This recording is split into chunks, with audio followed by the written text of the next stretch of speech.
About to join us in just a second, Nancy C. All the way from Lobo, South Africa. What's going on? How are you? What's up? How are you? I'm doing amazing. I'm good. So you're in South Africa right now? I'm actually in Namibia right now. Okay, so you're 6 hours ahead. What time is it over there? 6 hours, that makes it 6 o'clock? Yeah, 6. Okay, so how's your day going so far? What's your plans?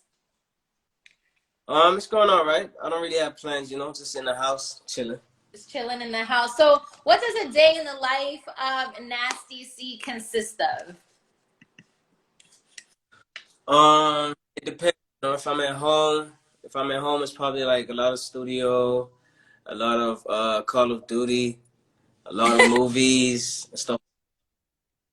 Oh my gosh, Call of Duty. I don't know if you saw that Saweetie and Quavo video that went viral. We're not going to talk too much about it, but apparently he was carrying a Call of Duty suitcase. Is that what that was? Have you seen this? I didn't even see that. You haven't? No. Apparently he was carrying a Call of Duty suitcase, and it was like a big thing. But anyway, for those on my end that may not know who you are, which I'll be surprised if they didn't, because you're huge. You're larger than life. This is Nasty C, all the way from Lobo, South Africa. You got a song placed on Coming to America, Black and White, featuring Ari Lennox. How did you feel when you heard that this song got placed? I was very excited. They actually hit me up before the song even dropped. So when they called my team to ask if I had any material or if I was interested in writing any material for the movie, we'd already had that song in the bag. So we pretty much gave them like a bunch of options, songs that were set to come out sooner, some set to come out later. And then they picked that one, and I'd already picked it to be on the album anyway. So I was like, oh, this is dope, Wow. And I was I was excited, man. When you recorded this song, every song has a story behind it. There is a story, how it came about. What is the story behind Black and White? I actually made this song when I was in Atlanta about a year ago now, I think. And I didn't really think much of it, at the time, because I actually just made it and completed it right there. And I just kind of had it in, right? And then a couple months down the line, when I was back at home, my A&R from the States hit me, and he was like, yo, so I introduced, he's like, I introduced Dreamville to some of your music, and Ari was down to work with you. If you love Ari and her music, we can definitely make it happen. So I did my own research. I listened to a little bit of Ari, and I was like, oh, I might have something that might be perfect for her, Right. So I picked that one. I feel like she just killed it, man. She gave it life, you know what I mean? Like she took it to a whole nother dimension. I couldn't even imagine. Yeah. I didn't even know there was anything missing until I heard her stuff, and I was like, oh man, like she took it there, I don't listen to Ari Lennox too much, but it's so crazy to me how, you meet an artist and you listen to their music and that artist is featured on their song, and all of a sudden you're like, wow, they're dope. I want to go listen to more of their music. So that's really dope. I'm sure that's happened for you too. What artist have you collaborated with that you've seen that has made an impact with your career and your music? As far as how you've done. I've worked with a lot of artists, and a lot of them are from different countries and stuff like that, and that always has like a huge impact. First on my fan base, because they get me played on their radio stations on their side of the world, and they give me the eyes and the ears that I need from their side of the world. They introduce me to their fans or their fan base and stuff like that. So it's always interesting doing a song with an artist from a different territory. You can always expect like a lot of change in your comment section. Yeah. So I watched a video of yours, and you talked a lot about, how you came up and how you viewed yourself as an artist before you blew up. And you mentioned something that really resonated with me. You said you never viewed yourself as just being someone big in South Africa. You always viewed yourself as being a huge worldwide artist. How did you get into that mentality? Was it something that your father instilled in you? Because a lot of people that I come across, they don't have that big mentality. A lot of people, unfortunately, think we're small. For me, it was one, the law of attraction. Like I got put onto that at a very young age. I think I was like 13, maybe 12 when I started learning about it.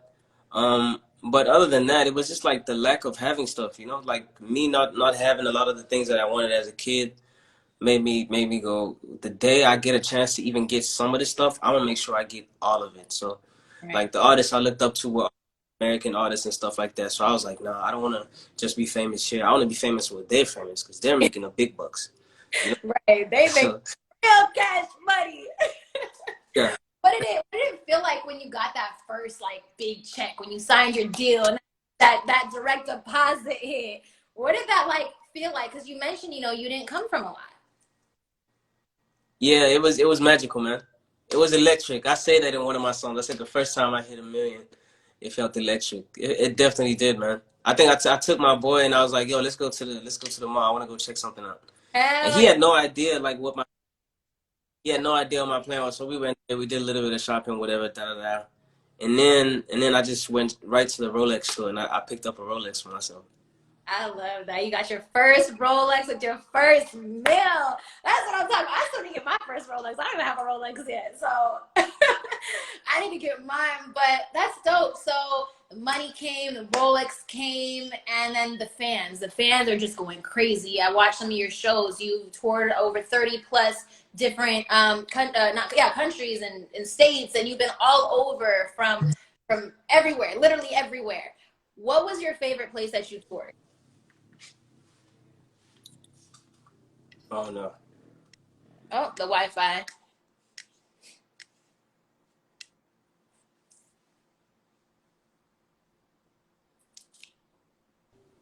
I think his Wi-Fi is acting up a little bit. But it's okay.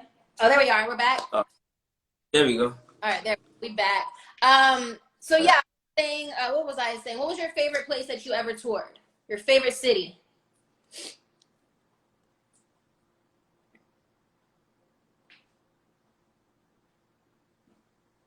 Oh, the Wi-Fi. I wonder if it's my Wi-Fi. Or maybe it's his.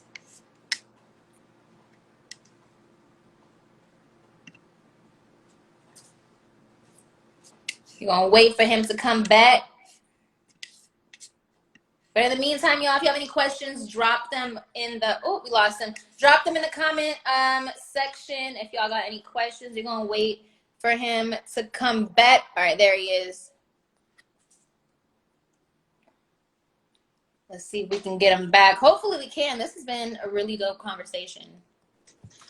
There he is. Hey, All right, back. damn. Okay. So No, you good. You yeah, good. Favorite cities that you toured?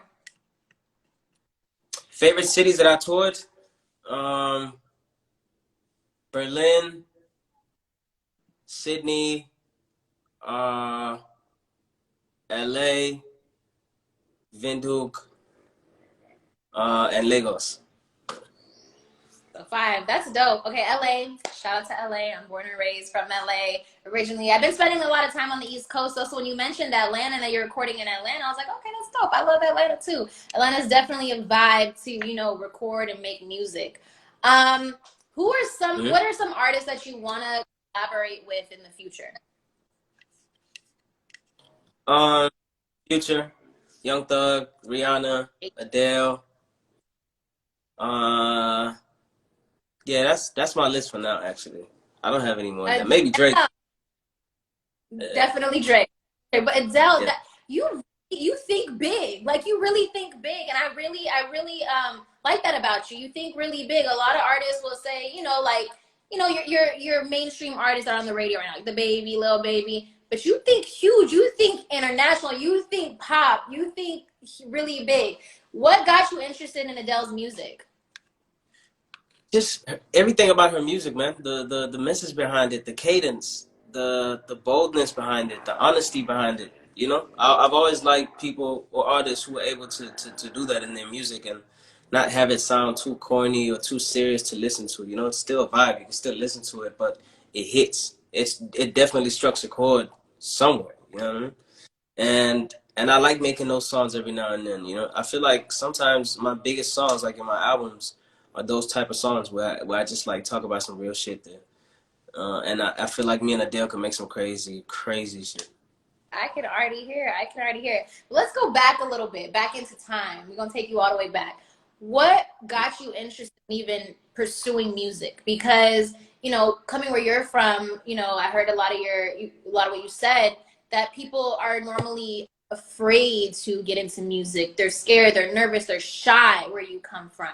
What got you so Mhm. interested and so driven to chase after it? Um, it really was Ti, I guess. You know, that's the Mm-hmm. first song. I mean, that's the first time I ever paid attention to music in general, but most of all, hip hop. And it just so happened that it was a music video. So not only did I like hear the bass and the cadence and stuff like that, I also saw the cars, the jewelry, the girls, the money, and that's the type of stuff I wanted as a kid, you know. So that's what got me interested in music in the first place. But then when I started listening to more of his stuff and discovered artists like Wayne, Busta Rhymes, T-Pain, and stuff like that, and Eminem, and the whole of Slaughterhouse, actually, I started to just like listen to the lyricism behind it, you Yeah. know, and how powerful it is to put your story in words like that and have people relate to it. You know, I always thought that was really dope. I've always been into art, period. Like I used to draw as a kid, but then when I discovered music, my focus shifted completely. You know. Mm-hmm. But music is Uh, definitely a different form of art. It's definitely a different form of art. So it's a verbal way of art versus, you know, drawing. Did you ever yeah. have plan B? You know, if music didn't work out for you, did you have a plan B or something else that you wanted to do, or was like no other option? I am making it. Nah, no other options. I have to make it. I have to make it big time. I have no other options. I am good at a lot of other stuff though. Like I know how to edit. I know how to shoot. I'm pretty good at editing both videos and still pictures. I'm a pretty good engineer, so I can mix and master. No matter what happens, I'm still gonna be in the space. You know, God forbid it doesn't work Yeah. out for me as an artist. I'm gonna be somewhere in there, whether it's in the studio or on stage. I'm gonna be somewhere in there. It's no, it's working out for you, okay? Don't get it twisted. It's definitely working out for you. Your fan base is crazy. When I saw you on that stage with all those girls and fellas screaming your name all over 32 plus countries, cities, states, like you going crazy. You have a real fan base. And that nowadays is very hard to build. It's very Yeah, hard to fact that you have an actual authentic real fan base. You don't in the States, you don't see fans running after an artist anymore, chasing after an artist anymore. It's different, you know, where you come from. You yeah, actually have a real fan base that is traveling with you and following you, and really you can tell from the comments that are people tuned into this live right now. You have a real authentic fan base. So know that you're gonna go far because you're different. You have a different type of where you come from. It's authentic. It's real. I can hear it in your voice, the way that you talk. You're very authentic. People, artists thank you. from the States don't talk about, you know, how they really admired the cars, the women, the money, the fame. They claim like, oh yeah, I don't want to be famous. I just love music. Everybody wants some kind of fame. And the fact that you admit that, the fact that you admit that is so real to me, and I really do appreciate that. I really do. Thank you. I Um, appreciate no, seriously. One thing that I saw that I was like, dang, this man is gonna take my job. You have your own podcast. it. Nah, yeah. But nah, that's not my lane. I just did it as like a once-off thing. But that's so cool. What got you interested in the podcast world? It was really just trying to find more ways to interact with my fans, you know, during lockdown because the country was pretty much shut down, you know, and I couldn't see them, I couldn't go out and stuff like that. So we were trying to find a way to like still be um in contact with my fans, so to say, you know, still be able to put out all these dope messages out there and all this vital information, in my opinion, you know, for an up and coming artist. I usually have like a tour. So I have like the Ivy Sun tour, and in all my activations, I'll try and like get people to come up on stage with me and rap or say what their dreams are and stuff like that. And the end goal is always to like motivate every single person. So I do like a bunch of high schools every single week leading up to the tour, right? But because there's no tour, that means I can't see these people. So I had to figure out a way to still put that message out there, you know? So we figured, okay, a podcast would be the best way to do it. And then we partnered with Old Mutual to also get kids to get a little bit of like financial education, you know? So all they have to do is like sign up for that whole thing, pay a very small amount, um, and then they can get like access to the studios and stuff like that. That's So it'll be best if we do it this way. And I hope that you're providing opportunities for those that look up to you and aspire to be something like you are. There's never going to be a clone, the same, another Nasty C, but you could definitely inspire other aspiring artists to do what you've done, to create a name, to create, a real fan base like we talked about. What does it take to work with Nasty C? Because I'm sure there's some producers tapped in here, some artists tapped in here that want to feature. What does it take to work with Nasty C? Really, if you're dope, you can just send me the stuff, and it'll probably happen just like that, stress-free. I'll probably just like do a verse, I'll send it to you, or I'll have one of your beats like on my album and stuff like that. But if it's one of those situations where it's just like strictly business and it takes a bag, I guess. You gotta have some C? money on you. It does. Bills ain't free. Okay, bills cost money. Bills ain't free. I ain't mad at you, okay? I am not mad at it. So I have a segment on my show, hence why it's called Keep It Trill. So I always ask a question. Mm-hmm. You have to keep it trill, okay? So I mean, it might be old, it might not. You don't have to admit it if you want to talk about it, if you're not. If you have a girlfriend or you don't, it doesn't matter. But can your girl be homies with a guy that she previously had sex with? Nah. Yeah. Go No, ahead. never. Never. Oh, Like, yeah, but why? Why? nah, because it might happen again. You You know? think it'll happen? No, You think so? You think that I your don't. girl doesn't love you enough They to must. not cheat? Well, I feel like my girl has morals, right? Any person she's ever slept with before me, I don't think it was just like an type thing, you know? I think there was some sort of feelings involved. I don't want anything to rekindle that flame, you know? So no. Listen, and how I think about it. Okay, men and women have sex all the time.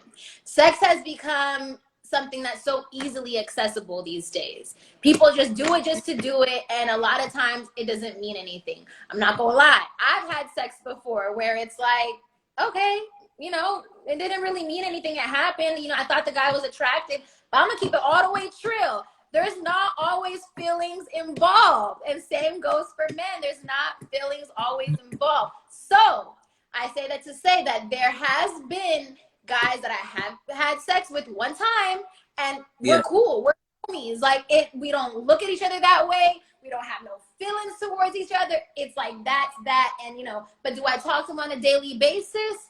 No, I don't talk to him on a daily basis. We cool. We cordial. Is your boyfriend okay with that? I'm not gonna lie. Okay, so a little story time. Okay, I don't know if he's tapped in. I wouldn't say he's okay with it, but I got him to understand why it's okay for me to be cool with him.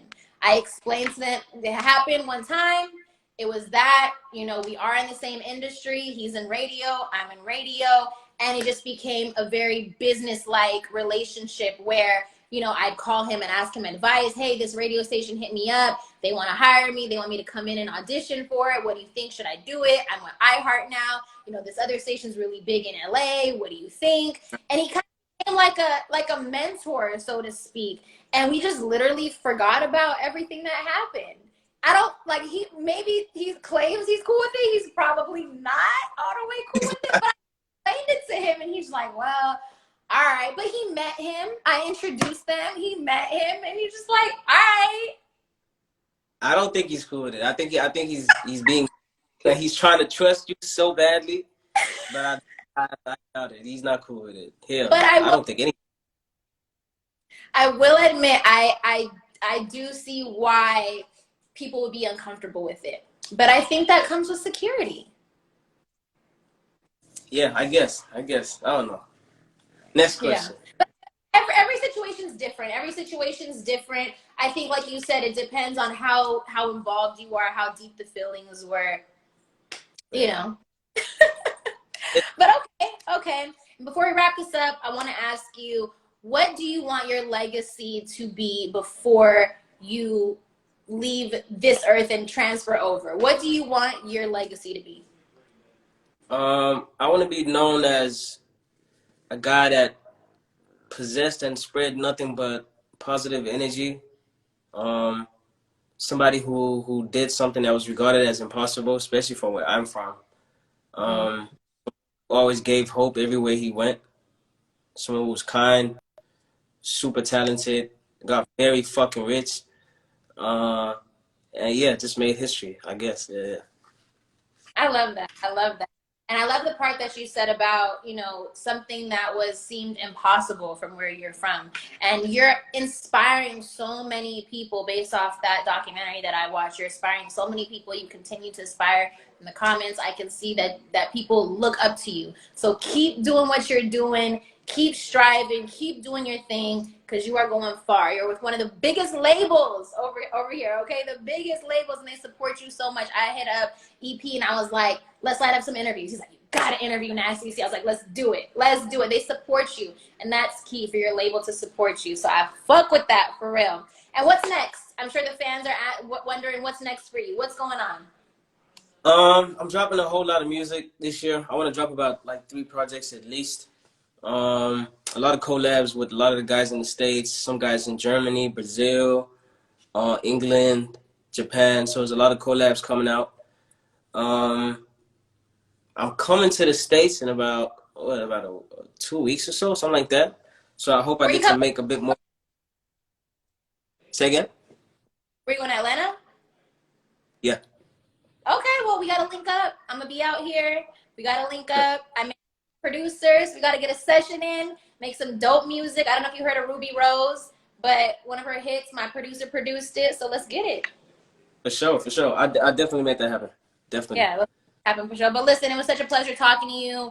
You're dope. I love your energy. Energy is everything to me. Keep doing what you're doing. For those that don't know, Nasty C, Def Jam recording artist, got a hit single out right now with Ari Lennox, Black and White, which is synced on this movie Coming to America. If you haven't watched the movie, go watch it, tap in. Stream his music and more music coming soon. Keep it trill. Kalisha, Nasty C, hiphopvibe.com. Thank you so much for your time. Thank you. I Bye. appreciate you. Bye. Appreciate you.